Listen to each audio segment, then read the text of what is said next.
In a quiet corner of Africa, far from the noise of the world, there stands a tree. Not just any tree, a tree that listens, a tree that remembers. And if you dare to cry before it opens its mouth to eat your tears. This is the story of a girl, a village, and the sorrow that fed the tree. In the village of Akudo, no one ever spoke its name. They simply called it that tree. It stood on a lonely patch of the land beyond the river, far from the farms, far from the laughter. The earth around it was dry. Its trunk was so wide, three grown men could not wrap their arms around it. Its branches reached like arms towards the sky, but they bore no fruits, no leaves, no flowers, just bark, cracked and ancient like the face of time itself. The elders said the tree had been there before the first hut was built, before the village drums, before even the gods came. People said it didn't give life, it ate pain. In Akbudo, the people did not cry in public, not at funerals, not when a child died, not when the rains failed and the harvest turned to dust. They saved their sorrow, held it inside, and when it became too heavy to carry, they walked alone to the tree. No one followed, no one asked, because everyone understood. There in that silence they wept. They spoke to the tree, whispered their pain into its bark, and the tree did nothing. It didn't move, it didn't speak, but somehow they returned lighter. And so the tree became their sacred secret, their burden bearer, their spoken on healer. But one day, a girl named Imade broke the silence. She was 14, strong willed, bright eyed, and angry.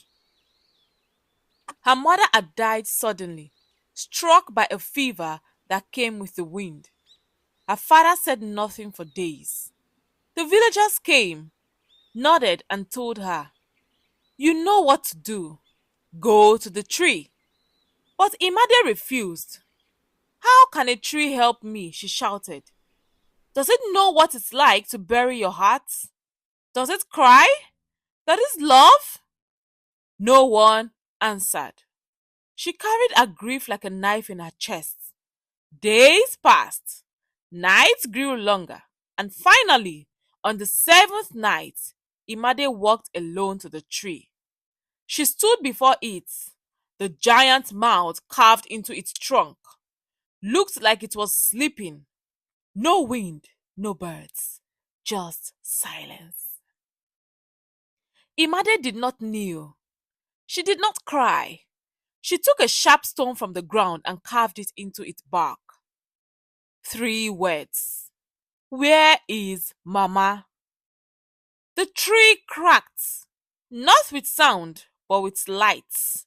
Golden veins ran through its bark, and then visions. Imade didn't see death. She saw life.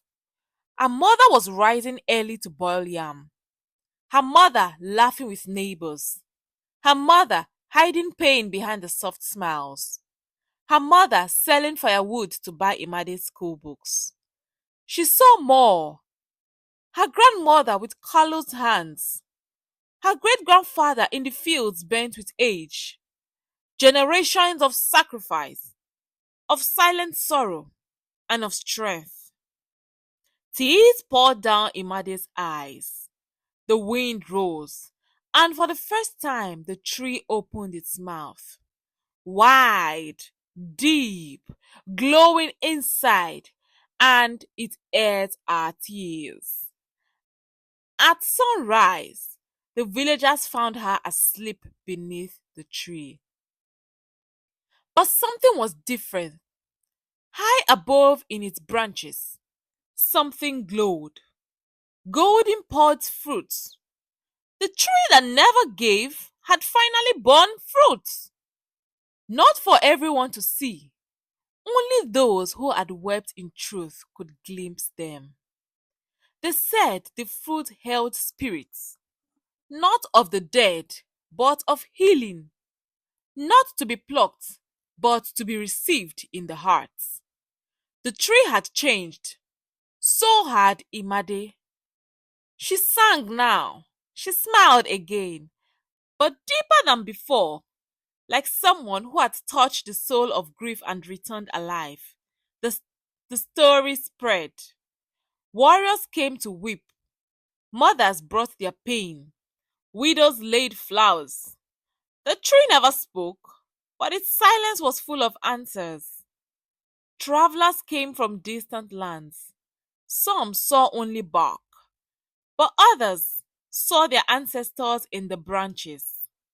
And the villagers began to speak of sorrow differently. They did not hide it, they honored it, because they knew some trees grow leaves, some grow fruits. But this one grew understanding. But listen, the tree does not offer peace for free. You must surrender something first: your pride, your rage, your lies. If you cry false tears, the tree will remain still.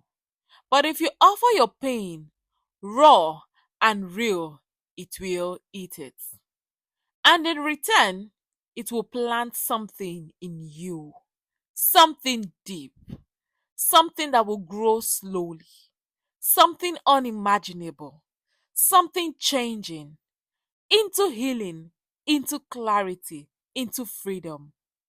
So, if you ever find yourself in a land where the earth feels ancient, and you see a tree with your mouth wide open, come close, speak softly, and cry honestly, because that is the tree that ate tears. Hi, besties!